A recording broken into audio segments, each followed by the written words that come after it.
तो वीडियो में बात करेंगे इरेडा के बारे में। तो दोस्तों कल 1 अप्रैल है और उसके साथ ही मार्केट ओपन होने वाला है। तो 2 अप्रैल को रेसिप्रोकल टैरिफ को लेकर डोनाल्ड ट्रंप की तरफ से अपडेट आने वाला है, जिसका कि पूरी दुनिया को इंतज़ार है। दोस्तों इस वीडियो में हम अपडेट लेने वाले हैं और विश्लेषण करने वाले हैं कि आने वाले 10 साल में इरेडा कितनी ग्रोथ कर सकता है। तो इस चीज़ को हम यहाँ पे समझने की कोशिश करेंगे, जो भी अपडेट और न्यूज़ निकल कर आ रही हैं। तो मार्केट को भी देखेंगे अगले वीक जो मार्केट है वो किस तरह की रहने वाली है, क्योंकि जो बड़े अपडेट्स निकल कर आ रहे हैं, जो सबसे बड़ा अपडेट है वो तो रेसिप्रोकल टैरिफ को लेकर ही है। अगर रेसिप्रोकल टैरिफ इंडिया के ऊपर भी लग जाता है और ज़्यादा लगता है तो मार्केट के ऊपर अच्छा खासा इफेक्ट पड़ सकता है। इरेडा जो अभी के टाइम पे कुछ थोड़ा ग्रोथ करने की कोशिश कर रहा था, उसके ऊपर सेलिंग का दबाव जो है वो बनता हमें नज़र आया। और डेटा देखकर हम लॉन्ग टर्म ग्रोथ पर ज़्यादा फोकस करने की ये कोशिश करेंगे। और इरेडा को देखें तो 2024 का आधा साल और 2025 की स्टार्टिंग हमें इरेडा की थोड़ी गिरावट में देखने को मिली है, लेकिन आने वाला टाइम जो है वो इरेडा के लिए काफ़ी अच्छा हो सकता है। और लॉन्ग टाइम देखकर चलें, अगर बिज़नेस को समझें तो बिज़नेस हमें यहाँ पे ठीक ठाक और अच्छा दिखाई दे रहा है। तो रिन्यूएबल एनर्जी के सेक्टर में इंडिया भी डे बाय डे ग्रोथ कर रहा है और बहुत सारे ऐसे प्रोजेक्ट चल रहे हैं जिनमें कि इंडिया जो अपना मोटिव है 2030 का जो लेकर चल रहे हैं, 2030 तक जो इंडिया को अपना टारगेट चाहिए रिन्यूएबल एनर्जी में, जिससे कि हर घर की जो रिक्वायरमेंट है वो पूरी हो सके ग्रीन एनर्जी से। तो उसको पूरा करने के लिए यहाँ पे ऐसी कंपनीज के ऊपर इंडिया बहुत डिपेंड करता है। और आने वाले टाइम में सबसे बड़ी जो प्रॉब्लम होने वाली है वो होगी फाइनेंस की। तो फाइनेंस को किस तरह से इंडिया की गवर्नमेंट जो है वो मैनेज करेगी, वो इरेडा जैसी कंपनी से ही मैनेज करने को यहाँ पे दिखाई देगा। तो लॉन्ग टाइम ग्रोथ क्या है आने वाले टाइम में इरेडा की, समझने की हम कोशिश करेंगे। तो यहाँ पे जो अपडेट है, अगले 10 वर्षों में इरेडा कहाँ होगा, यानी कि ये एक सवाल है। तो इसको हम समझने की कोशिश करेंगे।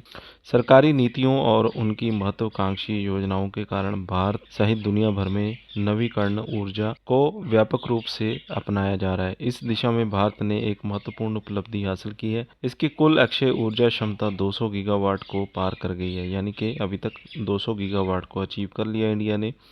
यह भारत के महत्वाकांक्षी अक्षय ऊर्जा लक्ष्य के अनुरूप है, जिसके तहत 2030 तक गैर जीवाश्म स्रोतों से 500 गीगावाट हासिल करना है। 2030 तक जो लक्ष्य रखा गया है कि 500 गीगावाट को हासिल करना ही होगा। यह बढ़ते क्षेत्र में कार्यरत गैर बैंकिंग वित्तीय कंपनियों, एनबीएफसी सहित शीर्ष अक्षय ऊर्जा कंपनियों के लिए महत्वपूर्ण विकास का अवसर प्रस्तुत करता है।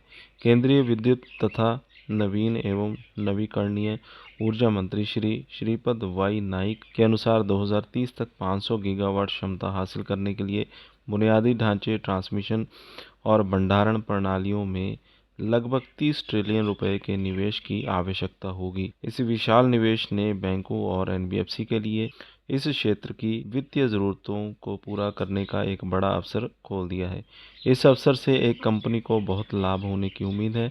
भारतीय अक्षय ऊर्जा विकास एजेंसी, जिसका नाम है आईआरडीए, विशेष रूप से आईआरईडीए के शेयर की कीमत जुलाई 2024 में अपने सर्वकालिक उच्च स्तर 310 रुपये से लगभग 50% गिर चुकी है। सवाल ये है कि 10 वर्षों में स्टॉक कहाँ होगा।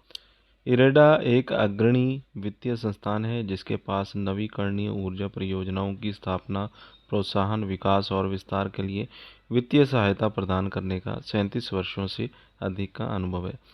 वित्त वर्ष 2024 इसका ऋण वितरण 23% की मजबूत चक्रवृद्धि वार्षिक वृद्धि दर सीजीआर से बढ़कर वित्त वर्ष 24 में 250 बिलियन रुपए हो गया है। इसी समय इस अवधि के दौरान इसकी ऋण परिसंपत्तियां 20% सीएजीआर से बढ़कर 597 बिलियन रुपए हो गई। ऋण परिसंपत्तियों का 75% निजी खिलाड़ियों से आता है, जबकि सरकारी संस्थाओं का वित्त वर्ष 24 तक 25% हिस्सा। इरेडा का ऋण पोर्टफोलियो भी विविध है, जिसमें सौर ऊर्जा का योगदान 27% है। इसके बाद पवन 18%, जल विद्युत 12%, विनिर्माण 6%, इथेनॉल 5%, हाइब्रिड पवन और सौर 2%, इलेक्ट्रिक वाहन 2% आदि का स्थान है। कंपनी मजबूत जोखिम प्रबंधन प्रणाली के साथ ऋण दे रही है। इसके गैर निष्पादित परिसंपत्तियों में उल्लेखनीय सुधार हुआ है। इसका सकल एनपीए वित्त वर्ष 20 में 10% से गिरकर वित्त वर्ष 24 में 2.4% हो गया है। शुद्ध एनपीए वित्त वर्ष 20 में 7.2% गिरकर 0.9% हो गया। यह कंपनी के कड़े संग्रह और मजबूत ऋण गुणवत्ता को दर्शाता है। इसका सकल एनपीए वित्त वर्ष 20 में 10% से गिरकर वित्त वर्ष 24 में 2.4 हो गया। शुद्ध एनपीए वित्त वर्ष 20 में 7.2% से गिरकर 0.9% हो गया।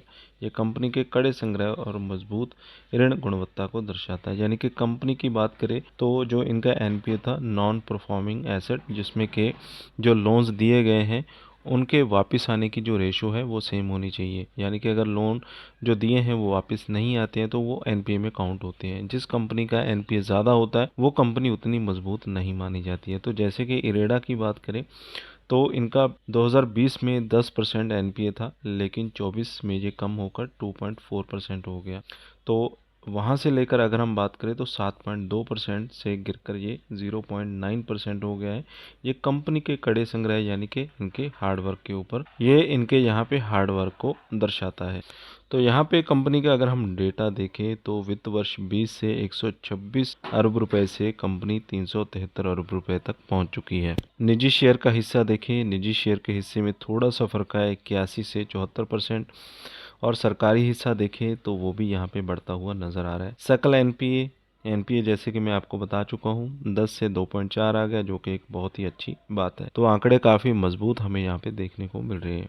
मजबूत लोन बुक क्वालिटी और कम एनपीए के कारण इसका लाभ वित्त वर्ष 24 में 47.5% सीजीआर की दर से बढ़कर 12.5 बिलियन रुपए हो गया। नतीजन इसकी परिसंपत्तियों पर रिटर्न वित्तीय संस्थानों के लिए एक प्रमुख लाभप्रदता मीट्रिक वित्त वर्ष 20 में 0.8% से बढ़कर 2.2% हो गया। कंपनी का वित्त वर्ष 2024 में पूंजी अनुपात भी 20% रहा, जो वित्त वर्ष 20 के 14.3% से बेहतर है तथा भारतीय रिजर्व बैंक द्वारा निर्धारित 15% से अधिक है।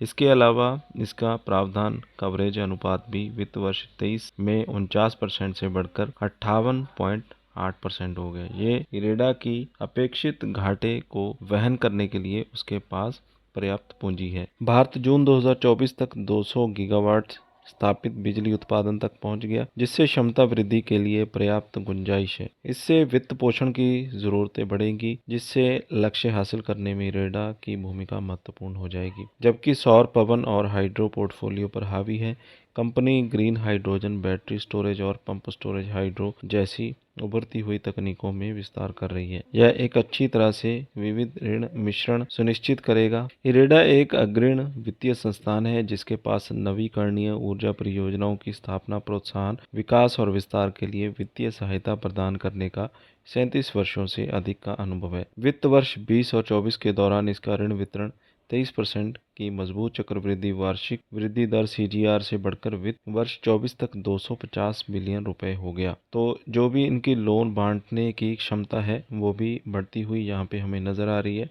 2020 से लेकर 24 तक 250 बिलियन रुपए तक ये पहुँच चुके हैं।